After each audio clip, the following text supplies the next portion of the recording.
या चक्षुरोन्मीलितं येन तस्मै श्रीगुरवे नमः। नमो विष्णुपादाय कृष्णप्रेष्ठाय भूतले श्रीमते भक्तिवेदान्तस्वामिनिति नामिने। नमस्ते सारस्वते देवे गौरवाणी प्रचारिणे निर्विशेषशून्यवादी पाश्चात्यदेशतारिणे।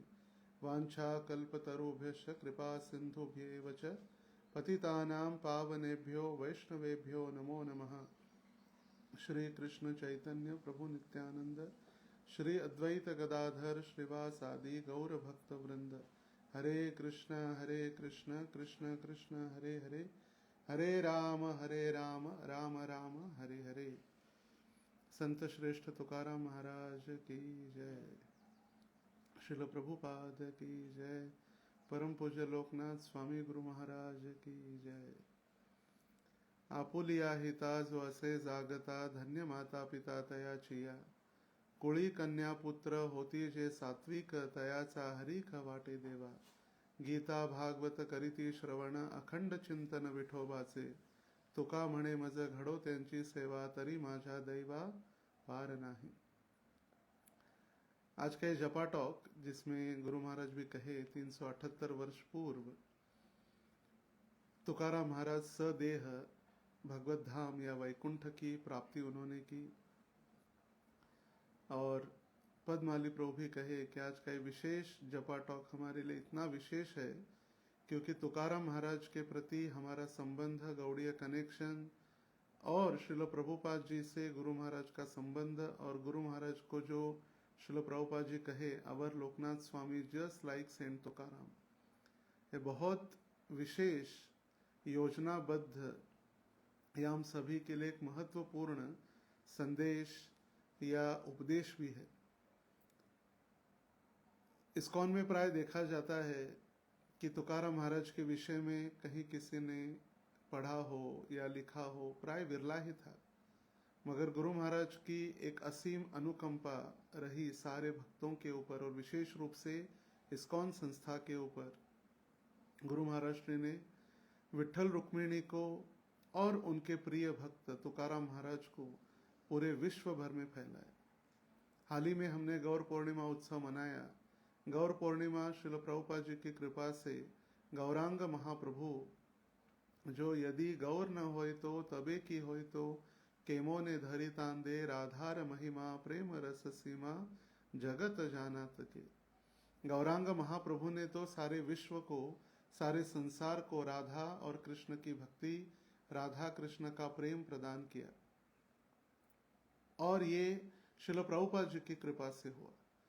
मगर गुरु महाराज जी ने पूरे विश्व को विठ्ठल रुक्मिणी और तुकाराम महाराज के जो अहितु की शुद्ध भक्ति वो प्रदान की। हमारा संबंध इतना गहरा है, प्राय हम कई सारे इस्कॉन के भक्तों को लगता है कि तुकाराम महाराज या वारकरी भक्त ये कोई अलग एक संप्रदाय है, जैसे दक्षिण भारत में श्री संप्रदाय है, मध्व संप्रदाय है, ऐसे एक वारकरी संप्रदाय अलग होगा।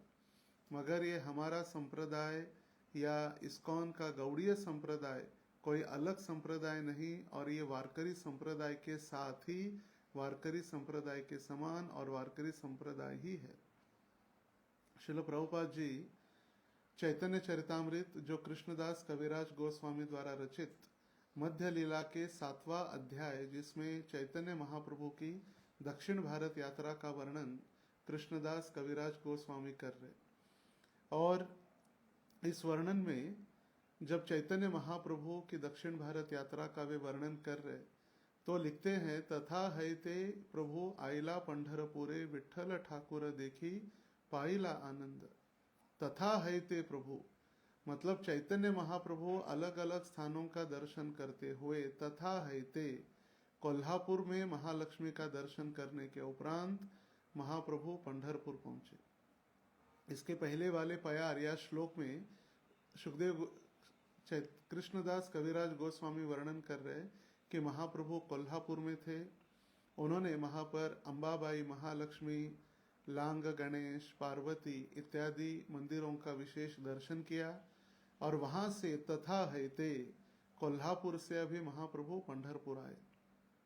पंढरपुर में चैतन्य महाप्रभु 11 दिन रहे और माधवेंद्रपुरी के प्रिय शिष्य चैतन्य महाप्रभु के गुरु महाराज ईश्वरपुरी के गुरु भाई श्रीरंगपुरी से उनकी मुलाकात हुई और वहाँ पर उन्होंने लगातार उनके साथ कृष्ण कथा, विठल कथा और भक्तों का गुणानुवर्णन सुना।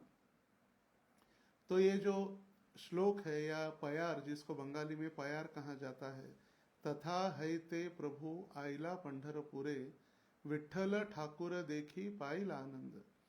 और विठल भगवान को देखकर चैतन्य महाप्रभु प्रसन्न हो गए। हर रोज विठल मंदिर में चैतन्य महाप्रभु कीर्तन करते, चंद्रभागा में स्नान करते। और इस तात्पर्य में हमारे अंतरराष्ट्रीय कृष्ण भावनामृत संघ के संस्थापक आचार्य श्रील प्रभुपाद जी लिखते हैं, जब चैतन्य महाप्रभु पंढरपुर आए तो इस पंढरपुर भेंट में उन्होंने तुकाराम महाराज को दीक्षा दी और तुकाराम बिकेम तुकाराम आचार्य। तुकाराम महाराज तुकाराम आचार्य बने, हम सभी के आचार्य। और वहाँ श्रील प्रभुपाद जी लिखते हैं, ये वारकरी संप्रदाय या विठल तुकाराम महाराज का जो संप्रदाय है वो हमारे जैसे ही करताल और मृदंग लेकर वे कीर्तन करते हैं, नाम संकीर्तन। और आज भी पूरे महाराष्ट्र में ये संकीर्तन आंदोलन प्रसिद्ध है और विशेष करके मुंबई प्रोविंस, ऐसे लिखते प्रभुपाद, बॉम्बे प्रोविंस में ये संकीर्तन आंदोलन बहुत प्रसिद्ध है।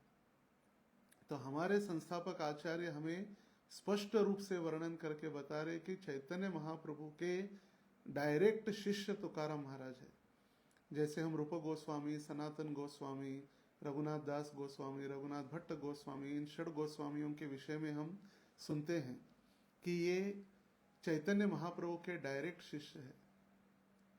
जो वृंदावन के 6 गोस्वामी चैतन्य महाप्रभु के शिष्य है, तो उसी प्रकार तुकाराम महाराज भी चैतन्य महाप्रभु के शिष्य है।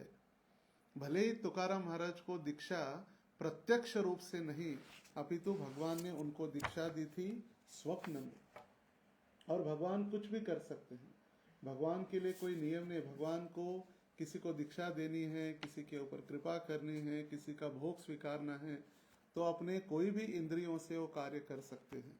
अंगानि यस्य सकलेन्द्रिय वृत्ति मंती पश्यन्ति पांति कलयन्ति चिरम जगन्ति आनंद चिन्मय सदुज्ज्वल विग्रहस्य गोविंदमादि पुरुषम तमहम भजामि। भगवान अपने आंखों से भोजन कर सकते हैं, कानों से बोल सकते हैं, नाक से देख सकते, कुछ भी कर सकते भगवान। हमारी इंद्रिय अपूर्ण होने के कारण हम सिर्फ एक इंद्रिय से एक ही कार्य कर सकते हैं, मगर हम भगवान को नियमबद्ध नहीं कर सकते। तो तुकाराम महाराज कहते हैं कि मैं जब इतने मेरे भगवान दयालु है कि भगवान स्वयं मेरे लिए गुरु बनकर आए। और वो कहते हैं, माझ्या विठ्ठलाचा कैसा प्रेम भाव आपणची देव होय गुरु। मेरे विठ्ठल कितने दयालु है, साक्षात वे विठ्ठल मेरे लिए गुरु बनकर आए। वे लिखते हैं, सत्य सद्गुरु राये कृपा मज केली परी नाही घडली सेवा काही।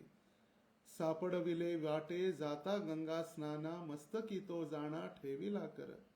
भोजना मागती तूप पावशेर पडिला विसर स्वप्ना माझी। काही कळे उपजला अंतराय म्हणून या काय त्वरा झाली। राघव चैतन्य केशव चैतन्य सांगितली खूण माळिकेची। बाबाजी आपुले सांगितले नाम मंत्र दिला राम कृष्ण हरी। माघ शुद्ध दशमी पाहुनी गुरुवार केला अंगीकार तुका म्हणे। ये सारे जो हम अभंग पढ़ रहे प्राय मराठी में हैं और मराठी भक्तों को तो समझ में आ ही रहा होगा, अपितु सारे भक्तों के लिए पुनः इसका अनुवाद हिंदी में करना उचित होगा। मेरे भगवान मेरे ऊपर उन्होंने कितनी दया की है और मेरे भगवान इस बद्ध जीव के लिए स्वयं गुरु बनकर आए हैं। और जब मैं गंगा स्नान या चंद्रभागा स्नान करने के लिए जा रहा था, उन्होंने अपना सिर मेरे सिर के ऊपर अपनी कृपा करने के लिए अपना वरद हस्त रख दिया मेरे सिर के ऊपर। और वे कहने लगे, वही कौन है? राघव चैतन्य, केशव चैतन्य। जो त्रेता युग में प्रभु रामचंद्र बनकर आए थे वही चैतन्य महाप्रभु। द्वापर युग में जो कृष्ण बनकर आए थे वो केशव, और वो भी चैतन्य महाप्रभु ही है। राघव चैतन्य, केशव चैतन्य। जैसे हम कहते हैं ना, जय गौर से कृष्ण से जगन्नाथ। तो जो त्रेता युग में राघव या प्रभु रामचंद्र थे, द्वापर युग में जो साक्षात कृष्ण थे, और वही चैतन्य महाप्रभु सांगीतली खून माड़ी केची, उन्होंने मुझे कहा, ये जप माला दिखाकर जप करने के लिए कहा। जप माला किसके हाथ में है? चैतन्य महाप्रभु के। चैतन्य महाप्रभु के हाथ में गदा, सुदर्शन, धनुष नहीं है। क्या है? जप माला। और वे अपने हाथों में जप माला दिखाकर मुझे बता रहे हैं, बाबा जी आपुले सांगीतले नाम। अभी सन्यास लिया है भगवान ने, तो अभी सन्यासी बाबा जी बन गए हैं। और उन्होंने मुझे मंत्र दिया, कौन सा? राम कृष्ण हरि। ये मुझे मंत्र दिया, राम कृष्ण हरि। माघ महीना मतलब जो अभी प्रारंभ होगा, माघवारी अप्रैल में जब होता है, आरवड़े से पंढरपुर दिंडी चलती है माघवारी में। नहीं, माघवारी फरवरी में होती है, सोलापुर से पंढरपुर, आरवड़े पंढरपुर चैत्रवारी होती है। तो माघवारी जो माघ महीने के शुद्ध दशमी को, उस दिन गुरुवार था, और गुरुवार के दिन उन्होंने मुझे अपना शिष्य बनकर स्वीकार किया। ये कितना क्लियरली बताया उन्होंने कि भगवान मेरे लिए स्वयं गुरु बनकर आए। तो इनका अवतार हुआ देहू गांव में, और देहू गांव में उनका अवतार 1608 ईस्वी सन में हुआ। 1608 जब वैकुंठ में चर्चा चल रही थी और भगवान अपने पार्षदों के साथ चर्चा कर रहे थे, उस समय उन्होंने अपने एक पार्षद या वैकुंठवासी भक्त को बुलाया। बोले, मेरी इच्छा है आप संसार में जाकर, पृथ्वी पर जाकर मेरे भक्ति का, मेरे नाम का आप प्रचार कर सकते हैं क्या? और उस भक्त ने कहा, भगवान आपकी इच्छा पूर्ण करने के लिए हम तो पृथ्वी पर क्या, नरक में भी जाने के लिए तैयार है। और वो भक्त, मैं आपकी इच्छा पूर्ण करूंगा, ये कहकर वैकुंठ में साक्षात वैकुंठपति भगवान नारायण को उन्होंने प्रणाम किया। और वही भक्त, आम्ही विष्णुदास आलो याची कारणासी, हम तो विष्णुदास है मगर इस संसार में आए किस लिए? आम्ही वैकुंठवासी आलो याची कारणासी, बुडती हे जन पाहे न डोळा म्हणून कळवळ आहे तसे। ये संसारिक लोग माया में इतने सारे डूबते जा रहे, संसार के चक्र में, ये देखना नहीं होता है। ये मैं देख नहीं पा रहा हूं, मेरा हृदय द्रवित हो जाता है, इसीलिए मैं वैकुंठ से आया हूं, ऐसे बार बार तुकाराम महाराज कहे। तो जब उनकी माता कनकाई और बोल्होबा इनके माता पिता है, बोल्होबा अंबिले और कनकाई, इन्होंने इन घर में, इस सदगृहस्थ के घर पर तुकाराम महाराज 1608 में अवतरित हुए। जब अवतरित हुए तो इतना आनंद हुआ, सारे पंचक्रोशी में ऐसा एक शुद्ध भक्त तेजस्वी बालक जन्म लिया है देहू में। और इस बालक को देखने के लिए सभी अलग अलग स्थानों से, जैसे लोहगांव, पुणे, ये जो एरिया है देहू के इर्द गिर्द, वहां से सारे भक्तगण आने लगे। जब 12 दिन का पूरा शुचि होने के उपरांत, 12 दिनों का जो शुचि काल था, वो शुद्धता पूर्ण होने के बाद इस तुकाराम महाराज को, इस बालक को लेकर, अभी तक नाम नहीं रखा था, इस बालक को माता पिता लेकर गए और विट्ठल के चरणों में रख दिया। बोले, हमारी एक ही प्रार्थना है कि आपका शुद्ध भक्त बने। देखिए, ये गृहस्थों की, माता पिता की इच्छा होनी चाहिए। साधु संत या भगवान के पास जाने के बाद हम हमारे बच्चों के लिए भक्ति का आशीर्वाद मांगे, ना कि मेरा इंजीनियर बने, डॉक्टर बने, अच्छा बिजनेसमैन बने। वो तो बने न बने, मगर सबसे महत्वपूर्ण है वो भगवान का शुद्ध भक्त बने। तो जैसे ही उन्होंने भगवान के चरणों में इस बालक को रखा, और कहा, इस बालक को आपका दास बनकर इसको स्वीकार कीजिए। और ये शब्द सुनकर साक्षात विठल जी ने रुक्मिणी को कहा, इस बालक को उठाइए और कनकाई मतलब इनके माँ के हाथ में पुनः दीजिए। उठाकर दिया आशीर्वाद के रूप में। देखिए, भगवान के भक्त है, जन्मतः वो अपने लीलाओं से समझा देते हैं कि वो इस संसार के है ही नहीं। जैसे भक्ति सिद्धांत सरस ठाकुर का उपनयन संस्कार के पहले ही जन्मजात उनके गले में ब्राह्मण थ्रेड जनेऊ था। जब अन्नप्राशन करने की इच्छा हुई 6 महीने में, जब उनको उठाकर जगन्नाथ जी के रथ में रखा गया, तो अपने आप जगन्नाथ जी की माला उनके आके गले में गिर गई और समझ में आ गया कि यही दरे ऑफ विष्णु, विष्णु की ये प्रकाश, विष्णु की शक्ति है। तो यहाँ पर भी साक्षात रुक्मिणी ने उनको उठाकर उनके माता के हाथ में दिया। और जब रुक्मिणी ने भगवान रुक्मिणी, विठल रुक्मिणी से कनकाई ने निवेदन किया, मेरे बालक का आप ही नामकरण कर दीजिए। और उस समय उन्होंने कहा, रुक्मिणी ने कहा, इनका नाम होगा तुकार। साक्षात रुक्मिणी ने तुकाराम महाराज का नाम रखा है तुकार। तो ये धीरे धीरे धीरे धीरे बड़े होने लगे। हमने देखा है तुकाराम महाराज बहुत गरीब थे या उनके पास कुछ भोजन के लिए सामग्री नहीं थी, ऐसे हमने देखा है। मगर तुकाराम महाराज का जो परिवार, उनका वंश परंपरा, इतने वो अमीर थे, इतने संपत्ति उनके पास थी। गड़गंज संपत्ति कहते हैं। गड़गंज मतलब 10 पीढ़ी भी अगर बैठ के खाए तो फिर वो समाप्त नहीं होगी। अपितु उन समय में जो अनावृष्टि हुई या सूखा आ गया, जिसको दुष्काल कहते हैं, जब बारिश नहीं होती तो सूखा, अकाल आ जाता है। और अति बारिश होने से, अति वृष्टि होने से फिर गीला अकाल आ जाता है, दुष्काल। ओला दुष्काल और सूखा दुष्काल। तो जब वो इतने दानी थे कि सारे संसार के लोग, जो भी उनको आता, सबको घर में जितना भी राशन था, संपत्ति थी, बांट देते थे। उन्होंने अपने लिए कभी सोचा नहीं, सब कुछ बांट देते थे। परिस्थिति ऐसी थी कि लोग गांव में वेट कर रहे थे कि कोई मरे, किसी के घर में कोई मर जाए, और मरने के बाद हमको क्या होगा, दशक्रिया विधि या 11वें दिन का भोजन करने के लिए आमंत्रण मिलेगा। इतनी कठोर परिस्थिति थी, किसी के पास कुछ नहीं था खाने के लिए। लोग लालायित रहते थे और घरों में जाके देखते थे, इनके घर में कोई आज मरा है क्या, इनके घर में कोई मर गया क्या, अगर मरा होगा तो फिर हमें खाने के लिए मिलेगा या भोजन प्राप्त होगा।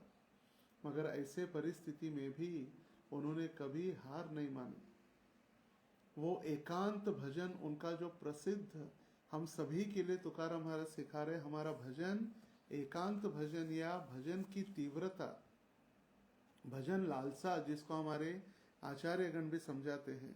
तुझिया नामा विन श्रीपति आणिक विश्रांती मज नाही, नाम हेची माझे उग्र तप, नाम हेची माझा मंत्र जप। देखिए, आपके नाम के बिना मेरी कोई विश्रांति नहीं है। हम तो कैलकुलेट करते हैं, जब अभी कर ले, फिर प्रसाद ले ले, फिर ये समय हम विश्रांति के लिए निकाल के रखेंगे। मगर तुकाराम महाराज कह रहे कि आपके नाम बिना मेरी कोई विश्रांति नहीं है। आपका नाम ही मेरा उग्र तप है। कोई अलग से तपस्या करने के लिए मेरी आवश्यकता नहीं, आपका नाम जप ही मेरे लिए तपस्या है। नाम हेची माझा मंत्र जप, और आपका नाम ही मेरे लिए जाप है। नाम हेची माझे व्रत अमुप, निष्पाप नामे होय नमी। मेरे लिए दूसरा कोई व्रत करने की आवश्यकता नहीं है। मैं आपके नाम के प्रति जो नाम है आपका, वही मेरे लिए व्रत है, और जिसके कारण मैं निष्पाप बन जाऊंगा। नाम हेची माझा कुलाचार, नाम हेची कुल धर्म थोर। मेरे कुल का आचरण या कुल की प्रगति करने के लिए भी नाम ही काफी है। नामा विना नाही आधार, हाच निर्धार श्री हरि। भगवान, आपके नाम के बिना मुझे कोई आधार नहीं है। नाम विन घन वित्त नाही, आणिक सांगावयासी एत नाही। मेरे लिए आपका नाम ही सबसे बड़ी संपत्ति है और इससे आगे मैं और कुछ नहीं कह सकता। आता भवसागर विठाबाई उतर उन्हें नहीं पहिल तेरी। हे विठ्ठल, इस भव सागर से मुझे, इस संसार का भव सागर जो है जिसमें हर एक जीव डूब रहा है, उसको क्या कीजिए, मुझे इसको पार करा लीजिए। नामे शीतल झाला शंकर वाल्मीकि कथिले श्री रामचरित्र। यही नाम लेकर भगवान शिवजी भी शांत हो गए। नीलकंठ, जिनको जो दाह था राम नाम लेकर ही तो वे रमे रामेति रमे रामे मनोरमे सहस्त्र नाम तत्तुल्यम राम नाम वरानने। राम का नाम लेकर उनके गले में भी शांति या ठंडक पहुंच गई और इसी नाम से वाल्मीकि, जो इतना बड़ा राक्षस प्रवृत्ति का व्यक्ति था, उसने साक्षात भगवान राम का चरित्र उन्होंने लिखा। प्रहलाद भक्त नामेची थोर झाला ऐसे त्रिभुवनी। और प्रहलाद महाराज जैसा भक्त किसके लिए? सिर्फ आपका नाम का आश्रय लेकर, आपका नाम गुणगान करके, आपका नाम संकीर्तन करके भगवान आपको उसने प्रकट किया। ऐसा वो महान भक्त हो गया और त्रिभुवन में उसकी ख्याति पहुंच गई। ऐसा नामाचा महिमा थोर जानती संत वैष्णव वीर। और ये नाम की महिमा कौन जान सकता है? सिर्फ वैष्णव जन जो है, और भौतिक संसार के लोग इस नाम की महिमा नहीं जान पाएंगे। गोलोकेर प्रेम धन हरि नाम संकीर्तन, सिर्फ भगवत भक्त ही इस नाम की महिमा जान सकते हैं। ध्रुव बालक नामे साचार अढ़ड़पदी बैसला। और यही नाम लेकर ध्रुव महाराज अटल होकर बैठ गए, भगवान को उन्होंने प्राप्त किया सिर्फ नाम के द्वारा। नामे तरला उपमन्यु बाळ किंवा विभीषण भक्त प्रेमळ। उपमन्यु हो या विभीषण हो, ये किसके लिए? नाम के द्वारा ही, प्रभु के राम नाम से ही आकर्षित हुए। तयासी लंकेचे राज्य सकळ अक्षण दिधले श्री रामे। जिन विभीषण ने भगवान आपका नाम लिया, आपने उस विभीषण को सारी लंका सौंप दी। जब मैं कुछ दिन पहले बता रहा था गौर लीला में कि ये विभीषण जब अयोध्या आए, प्रभु रामचंद्र का जब राज्याभिषेक हो रहा था उस समय, और वो आए, उन्होंने निवेदन किया कि भगवान आप ही क्या कीजिए, लंका चलिए और लंका जाकर मेरे ऊपर ऐसी कृपा करे कि आप ही वहाँ के राजा बन जाए। मगर भगवान कहे नहीं, मैं अभी अयोध्या छोड़कर वापस कहीं नहीं जाने वाला। तो उन्होंने कहा ठीक है, फिर कैसे, मैं बोलो मैं क्या करूं? तो बोले आप सदैव मेरा चिंतन करो, स्मरण करो। बोले आपका दर्शन कैसे होगा? तो विभीषण को भगवान ने पूछा, बोलो कैसे, क्या इच्छा है आपकी? तो बोले आपके जो विग्रह है मुझे दे दो। ये विग्रह कौन से है? जो रंगनाथ, श्री रंगम में रंगनाथ स्वामी के जो विग्रह है, ये ब्रह्मा जी द्वारा दिए गए हैं दशरथ महाराज को। और ये दशरथ महाराज के फैमिली विग्रह है। जैसे फैमिली डॉक्टर होते वैसे फैमिली परंपरा में आए हुए। और राम कहे अरे मैं कैसे दे सकता हूँ ये? तो बोले फिर आप चलो, एक तो विग्रह दो या आप चलो। फिर भगवान ने कहा ठीक है, ले लो विग्रह। और ये विग्रह लेकर वो जा रहे थे, मगर भगवान और प्रकृति की विशेष योजना थी और उन्होंने वो विग्रह जब श्री रंगम में रखे तो फिर वो वहां से हिले नहीं। और एक विग्रह सारे संसार में है जो दक्षिण की ओर जो मुख करके लेटे हुए हैं। क्यों दक्षिण की ओर? वो अपने भक्त विभीषण को दर्शन दे रहे।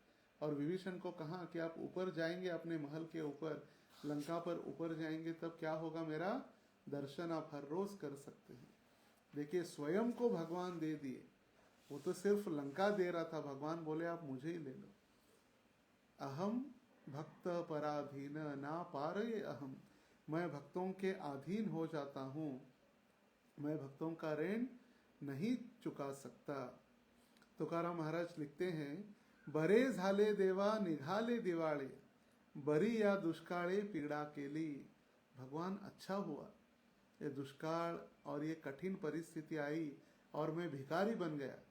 दिवाली मतलब एक फेस्टिवल है, और मराठी में दिवाड़ा, मतलब एक व्यक्ति जो अमीर था वो भिखारी बन जाता है, सब कुछ निकल गया।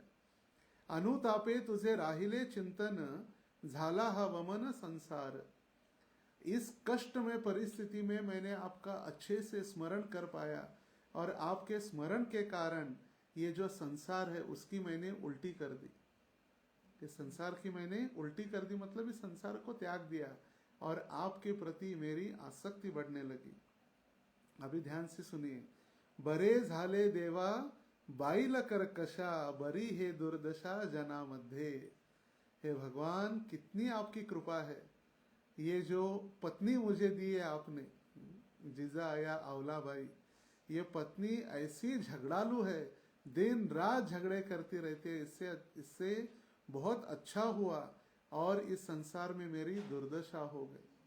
अगर पत्नी अच्छी होती, अगर आकर्षक होती, तो क्या होता? संसार में आसक्ति बढ़ती, घर में प्रेम बढ़ता, घर में मैं आसक्त हो जाता। अच्छा है भगवान आपने ऐसी योजना की कि मैं इस संसार से धीरे धीरे धीरे अनासक्त हो गया। बरे झाले जगी पावलो अपमान, बरे गेले धन ढोरे गुरे। इस संसार में मेरा हर जगह अपमान होते गया। मेरे जो गाय थे, बैल थे, जिनको ढोर कहा गया है, वो भी चले गए। बरे झाले नाही धरिली लोक लाज, बरा आलो तुझ शरण देवा। अच्छा हुआ भगवान, सारे संसार ने मुझे त्याग दिया, तो अपने आप मैं आपके शरण में आ गया। बरे झाले तुझे कैले देवाईल, लेकरे बाईल उपेक्षिली। तुका म्हणे बरे व्रत एकादशी, केले उपवासी जागरण। भगवान, अच्छा हुआ लोगों ने मुझे त्याग दिया, जिसके कारण मैं अच्छे से एकादशी व्रत और पूरा रात जागरण करके मैं आपका भजन करते रहा। जैसे सुदामा की पत्नी ने भी सुदामा को कहा था, आप जब जाएंगे द्वारकाधीश का दर्शन करने के लिए, सिर्फ एक निवेदन कीजिए कि भगवान को बताइए, हे भगवान, आपके जो वैष्णव भक्त है, हे नारायण, आपके जो वैष्णव है, वो तो एक पक्ष में एक एकादशी करते हैं, मतलब 15 दिन में, शुक्ल पक्ष में एक, कृष्ण पक्ष में एक एकादशी करते हैं। मगर हमारे घर में एकादशी नित्य प्रतिदिन है। हमारे घर में तो भगवान एकादशी हर रोज एकादशी है, क्योंकि खाने के लिए कुछ है ही नहीं। ये आप बता दीजिए, भगवान सब कुछ समझ जाएंगे। तो यही तुकाराम महाराज भी कह रहे कि अच्छा हुआ इस संसार के त्यागने के कारण मेरा उपवास और मेरा भजन अच्छा हुआ। आम्ही तेणे सुखी म्हणा विठ्ठल विठ्ठल मुखी, तुमचे ये रवित्त धन मज मूर्ती के समान। कंठी मिरवा तुळशी व्रत करा एकादशी, म्हणवा हरीचे दास, तुका म्हणे मज हीची आस। जब इस दुष्काल की परिस्थिति में तुकाराम महाराज की कंप्लेंट गई किसके पास? शिवाजी महाराज के पास। बोले, ये ब्राह्मणों को चरणों में लेकर उनको प्रणाम करते हैं ब्राह्मण, ये ब्राह्मणों को उपदेश करता है, वेदों की गलत व्याख्या करता है, इसको दंडित करना चाहिए। और माँ जिजा साहेब शिवाजी महाराज की माँ साहेब ने उनको आदेश दिया कि तुकाराम महाराज एक भक्त है और वो धर्म का प्रचार कर रहे, मगर धर्म के प्रचार के नाम पर धर्म का पाखंड न हो, इसलिए मेरा आदेश है तुम स्वतः जाकर उसका चेकिंग करो या इन्वेस्टिगेशन, इंस्पेक्शन क्या करो, किसी को मत भेजो, आप स्वयं जाओ।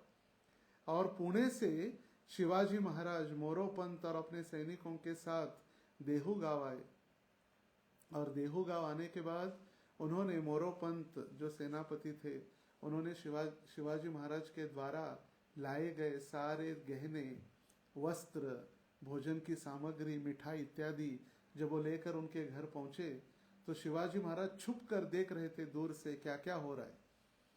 जो तकरार मिली है या जो कंप्लेंट आई है कि ऐसे ऐसे तुकाराम महाराज गलत फायदा उठा रहे लोगों का। तो जब मोरोपंत गए और मोरोपंत ने कहा घर में कोई है, तो उनकी लड़की झाड़ू लगा रही थी, और फिर लड़का वहां पर कचरा फेंक रहा था, लड़की झाड़ू लगा रही थी। तो उन्हें पूछा तुकाराम महाराज है? बोले तुकाराम महाराज तो नहीं है। बोले कौन है घर पे? तो उनकी जो पत्नी थी चिल्लाते चिल्लाते, हाँ मैं अभी तक जीवित हूँ, बोलो क्या हुआ, मैं जिंदा हूँ अभी तक। और जब उन्होंने देखा मोरोपंत और शिवाजी महाराज के सैनिकों को, तब वो स्तब्ध हो गए। बोले क्या हुआ, आप यहाँ पर क्यों? बोले तुकाराम महाराज को मिलना है। बोले आप जैसे बड़े बड़े लोग भी तुकाराम महाराज को जानते हैं? ऐसे गरीब एक दरिद्र व्यक्ति के घर पर आप आए, क्या है, आप थोड़े पागल वगैरह तो नहीं हुए ना? क्यों आए? बोले जाओ, अच्छा है कि वो घर पर नहीं है, तभी आप निकल जाओ यहाँ से। और उन्हें कहा देखो हमने आपके लिए इतने सारे उपहार लेकर आए हैं और आप इसका स्वीकार करो। तुरंत उनकी पत्नी वो गहने पहनने लगी, बच्चों को भोजन मिठाई खाने देने लगी। और उस समय तुकाराम महाराज कीर्तन करते हुए घर पर प्रकट हुए, विठल विठल विठल विठल। और जैसे ही नाम सुना विठल का, तुकाराम महाराज की पत्नी डर गई और जोर जोर से चिल्लाने लगी, क्योंकि उनका लड़का जो मिठाई खा रहा था उसके गले में अटक गया था। और वो चिल्लाने, देखो विठल का नाम लिया, अच्छा खासा बेटा खा रहा था, उसके गले में अटक गया, वो काले का नाम लिया, बदनसीब है हम। तो चिल्लाने लगी जोर जोर से। तुकाराम महाराज आए, बोले हमारा है ही नहीं, उसके लिए क्या आसक्ति है, ये निकाल दो, सारे गहने वगैरह हमारे है ही नहीं। और उन्होंने सारे उनके गहने जो पत्नी ने पहने थे वो निकाल के जमीन पर फेंक दिए। परद्रव्य नारी झाली, परद्रव्य नारी, परद्रव्य पर नारी झाली विषाची परी। हमारे लिए दूसरों का धन, दूसरों की पत्नी, ये विष से भी अधिक भयंकर है।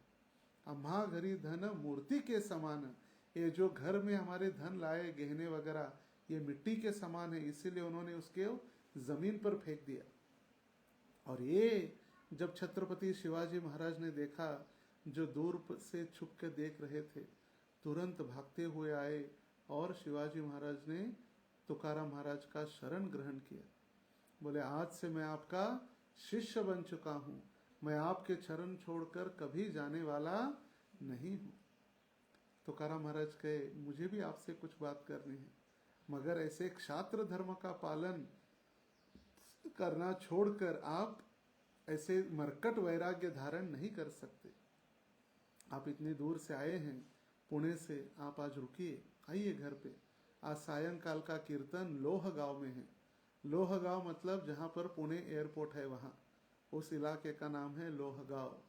और वहाँ पर विठल मंदिर में तुकाराम महाराज का कीर्तन उस दिन बुकिंग था या नियोजित था। और वहाँ पर तुकाराम महाराज के साथ छत्रपति शिवाजी महाराज, मोरोपंत सभी गए। और वहाँ पर शिवाजी महाराज को उन्होंने उपदेश दिए। बोले क्षात्र धर्म का पालन करना एक क्षत्रिय का कर्तव्य है। जैसे भगवान कहे मत जो भी आप करते हो, आप क्या करो, मेरा चिंतन करो, मुझे नमस्कार, जो भी आप करते हैं उस समय मुझे मेरा चिंतन करते रहो। तो शिवाजी महाराज को उन्होंने कहा जो भी आप कर रहे वो भगवान को समर्पित करते हुए आप कार्य कीजिए। और उन्होंने कहा आम्ही तेणे सुखी, मैं तब प्रसन्न होऊंगा जब आप भगवान का नाम, विठल विठल भगवान का नाम आप अपने मुख से लेना प्रारंभ करेंगे। उन्होंने ये नहीं कहा अच्छा है गहने लाके दिया, दे दो, मैं आपको आशीर्वाद देता हूँ, नहीं, मैं तब सुखी होऊंगा जब आप विठल का नाम लेंगे। तुमसे ये रवित्त धन ते मज मूर्ति के समान। आप जो धन लेकर आए हैं, गहने संपत्ति लेकर आए हैं, ये तो मेरे लिए मिट्टी के समान है। कंठी मिरवा तुलसी, कंठ में क्या कीजिए, तुलसी माला धारण कीजिए। देखिए डायरेक्ट प्रचार ऑन डे 1, ऐसे नहीं पहले जप करो मंदिर आओ, नहीं, पहले ही दिन कंठी मिरवा तुलसी, कंठी माला धारण करो। और व्रत करा एकादशी, एकादशी का व्रत करो। मनवा हरि से दास, आप क्या बनो, हरि के दास बनो। और लोग आपको बोलेंगे हरिदास, तब मैं प्रसन्न होऊंगा। तुका म्हणे मज हीच यास, यही मेरी एक इच्छा है। तुकाराम महाराज कहते हैं तथाकथित जो लोग भक्ति के नाम पर या भक्त बनने के बाद भी प्याज लहसुन वगैरह खाते, उनके लिए भी उन्होंने कठोर खंडन किया है। कांद्यासाठी झाले ज्ञान तेने जन नाडिले, तुका म्हणे कैसे ब्रह्म अवगा भ्रम विषयांचा। कई कई गुरु कहते हैं कि प्याज खाना चाहिए, ये साक्षात भगवान की बनाई हुई एक देन है। बोले सब मूर्ख है। पुराणिक म्हणविती जाणुनी कांदे ते भक्षती, अगस्तीचे मूत्र मूळ लावणी म्हणती कृष्णावळ, बदहारीच्या पाड़ी दांडा लागे तुका यांचा हुंदड़ा। वो कह रहे कि मूर्ख लोग ये कहते हैं कि ब्रह्म का प्रसाद है प्याज, और प्याज काट के खाते हैं, मतलब कृष्णावळ, जिसको मराठी में कोशिम्बीर या सैलेड कहते हैं। कृष्णावळ मतलब कोशिम्बीर, प्याज के साथ कोशिम्बीर खाते हैं। और ऐसे लोगों को तुकाराम महाराज कहते कि ऐसे लोगों के दांत फोड़ने का मन कर रहा है मेरा, दांत तोड़कर मैं उनको दंडित करना चाहता हूं। बदहारीचा पाड़ी दाड़ा, ऐसे बोलने वाले लोगों की मैं दांत तोड़कर उनको दंडित करने के लिए तैयार हूं। देवाचा प्रसादे करारे भोजन, व्हाल कोण अधिकारी ते, ब्रह्मादिकासी हे दुर्लभ उच्चिष्ट, नका मानो वीट ब्रह्म रसी। ये भगवान का प्रसाद जो है वो प्रसाद लीजिए, इस प्याज लहसुन के पीछे मत भागिए। ये जो भगवान का जो प्रसाद है, ब्रह्मा को भी, ब्रह्मा और आदि देवताओं को भी दुर्लभ है। अवधिया पुरते ओसंडले पात्र, अधिकार सर्वत्र तेथे आहे, इच्छादानी येथे वळला समर्थ, अवघेची आर्त पुरवितो, सारे ऐसे नाही कदा काळी, पुढती वाटे कवळी घ्यावे ऐसे। तो मेरा निवेदन है शुद्ध रूप से, जैसे भगवान कहे, क्या कहे भगवान, पत्रम पुष्पम फलम तोयम यो में भक्त्या प्रयच्छति। ऐसे शुद्ध भोजन करते हुए आप भगवान को भोग लगाइए और भगवान का महाप्रसाद स्वीकार कीजिए, जो ब्रह्मादि मतलब ब्रह्म और ब्रह्मा जी और आदि देवी देवताओं के लिए भी उपलब्ध नहीं है। तो उनका विशेष जो तिथि कल हम जो बना रहे थे, फाल्गुन द्वितीया, इस द्वितीया के दिन वो भगवत धाम चले गए। तो भगवत धाम के जो लीला है वो भी बहुत सुंदर है। ऐसे तुकाराम महाराज की भागवत कथा, व्यक्ति भागवत कथा 7 दिवसीय कथा हो सकती है। उनकी जीवनी, उनके सुंदर सुंदर इतने अभंग, वैसे कहा गया उन्होंने 4 लाख से अधिक अभंग लिखे, मगर हमारे पास सिर्फ 16,000 ही उपलब्ध है। तो कहते हैं, जाओ देवाची आगावा, देव देईल विसावा, देवा सांगो सुख दुःख, देव निवारील भूक, घालो देवासीच भार, देव सुखाचा सागर, राहो जवळे देवापाशी, आता जडोनी पायासी, तुका म्हणे आम्ही बाळे, या देवाची लड़ी वाळे। वो कह रहे चलिए वैकुंठ चलते हैं। देखिए कितने दयालु है, सबको वैकुंठ लेने के लिए तैयार है। श्रील प्रभुपाद जी ने भी, प्रभुपाद जी के समय में जो राष्ट्रपति थे उनको पत्र लिखा था, आई गॉट अ क्लू, मेरे पास एक योजना है, मैं सभी को वैकुंठ लेके जा सकता हूँ, और किसी को समझा ही नहीं वैकुंठ मतलब कहाँ लेके जाना चाहते हैं प्रभुपाद। तो यहाँ पर भी तुकाराम महाराज कह रहे चलिए वैकुंठ चलते हैं, विट्ठल को हमारा सुख दुख सब हम बताएंगे, और हमारी जो आध्यात्मिक भूख है वो नष्ट हो जाएगी। विट्ठल सुख के सागर है, और सुख के लिए हम उनके ऊपर निर्भर रहेंगे। विट्ठल के चरणों में हम आश्रय लेंगे और हम वहीं पर रहेंगे, क्योंकि हम उनके बच्चे हैं। बाळे मतलब हम उनके शाश्वत बालक है, वो हमारे शाश्वत पिता है। होलिका के दूसरे दिन जब होली का उत्सव हुआ, उस दिन नेक्स्ट डे जो प्रतिपदा थी, उस प्रतिपदा के रात्रि में स्वयं वैकुंठपति साक्षात नारायण तुकाराम महाराज के स्वप्न में आए। ध्यान से सुनिए, साक्षात नारायण उनके स्वप्न में आकर उनको आदेश दिया, आज पूरी रात्र आनंद के साथ आप कीर्तन करो, और कल मैं आपको वैकुंठ दिखाने के लिए लेके जा रहा हूँ। जैसे हम कहते हैं ना, चलो पंढरपुर घूम कर आते हैं, साक्षात नारायण उनको वैकुंठ दिखाने के लिए लेकर जा रहे। भगवान कह रहे, मैं आपको वैकुंठ लेकर जाने की इसीलिए इच्छा कर रहा हूँ कि आपके जैसे भगवत भक्ति परायण भक्तों का चरित्र सुनकर आने वाला समय, आने वाले सारे लोग, वो उनका जीवन यशस्वी होगा। मैं आपको वैकुंठ लेके जा रहा हूँ क्योंकि आपने अपना शरीर, अपना प्राण, सब कुछ मुझे अर्पित कर दिया है। आपने काम क्रोध इनको बांध दिया है और आपने अपने चंचल मन को एकत्रित किया है। आपने सब कुछ मुझे न्योछावर किया है, इसीलिए अभी समय आ चुका है, मैं आपको मेरे घर वापस ले जाना चाहता हूँ। तुकाराम महाराज कह रहे, म्हणवितो दास मज एवढीची आस, परी ते अंगी नाही वर्म, करी आपला तू धर्म, बडबडितो तोंड रीते भावे विना धेंड, तुका म्हणे बरा दाऊ जाणतो पसारा। हे पांडुरंगा, मैं तो आपका दास हूँ और दास बनकर ही मुझे रहने की इच्छा है। मुझे इस दासत्व की छोड़कर और कोई भी इच्छा नहीं है। आप मुझे भक्ति दे और भक्ति देकर मुझे आपकी कृपा दे। मैं तो भक्ति विहीन हूँ, मैं तो दिन रात ऐसे बड़बड़ कर रहा हूँ। देखिए इतने सुंदर वो अभंग लिख रहे और कह रहे मेरे पास कुछ भक्ति नहीं। आमार जीवन सदा पापे रत, नाही को पुण्य रलेश। और वो कह रहे भक्ति बिना मैं तो सिर बड़बड़ करते रहता हूँ। भगवान आप सही में साधु है और साधु प्रवृत्ति के कारण आप मुझे आशीर्वाद दीजिए। घोट बिन लाड़ ब्रह्म ज्ञाना हाथी, मुक्ता आत्मस्थिति सांडवीन, ब्रह्मभूत काया होत से कीर्तनी, भाग्य तरी ऋणी देवी देवा ऐसा। मैं ऐसा नाम संकीर्तन करने के लिए तैयार हूँ, मगर आपकी कृपा के बिना ये पूर्ण रूपेण अशक्य है मेरे लिए।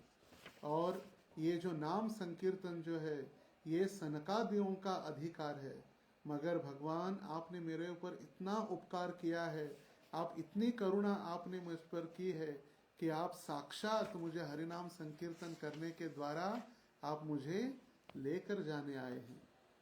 अभी जब उनको पता चला कि साक्षात भगवान आए हैं तो फिर वो कहने लगे अपने सारे भक्तों को, आपुल्या माहेरी जाईन मी आता, निरोपया संता हाती आला, सुख दुःख माझे ऐकिले कानी, कळवळा मनी करुणेचा, करुण सिद्ध मूळ सावले भातुके, येती दिसे ऐक नावयासी, त्याची पंथेला झाले लागलेसे चित्त, वाट पाहे नित्य माहेराची, तुका म्हणे आता येतील न्यावया, अंगे आपुलिया माय बाप।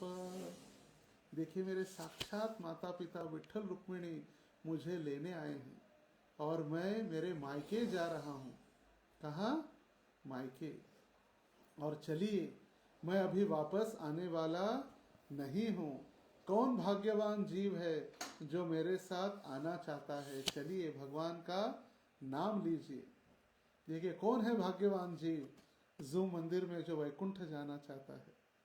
चलिए नाम संकीर्तन करके वैकुंठ की ओर। वो कहने लगे सभी को, आम्ही जातो तुम्ही कृपा सो द्यावी, सकळा सांगावी विनंती माझी, वाढ वेळ झाला उभा पांडुरंग, वैकुंठ श्रीरंग बोलावितो, अंतकाळी विठोबा आम्हासी पावला, कुडी सहित झाला गुप्त तुका। अभी आता जातो मतलब मैं अभी जा रहा हूँ। आप सभी भक्त मुझ मेरे ऊपर कृपा कीजिए। साक्षात श्री हरि वैकुंठ के लिए मुझे बुला रहे हैं और मैं उनके पास जा रहा हूँ। मैं बहुत भाग्यशाली हूँ कि अंत समय में पांडुरंग ने मुझे याद किया और मुझे वो लेकर जाने के लिए स्वयं आए हैं।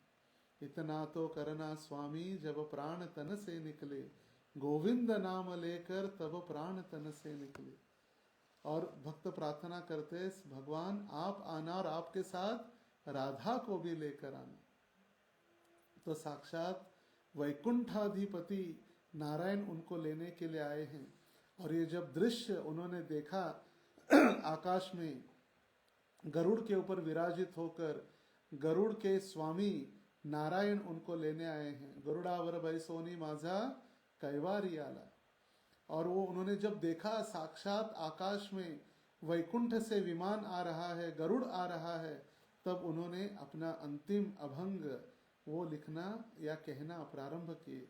पैल आले हरि शंख चक्र शोभे करी, गरुडे तो फडत्कारे नाभी नाभी म्हणे त्वरे, मुकुट कुंडलाच्या दीप्ती तेजे लोपलाग भस्ती, मेघ श्याम वर्ण हरी मूर्ती डोळस साजरी, चतुर्भुज वैजयंती गळा माळ हेरुळती, पितांबर झळके कैसा उजळलल्या दाही दिशा, तुका झाला सेव संतुष्ट घरा आले वैकुंठ पीठ, घरा आले वैकुंठ पीठ, घरा आले वैकुंठ पीठ।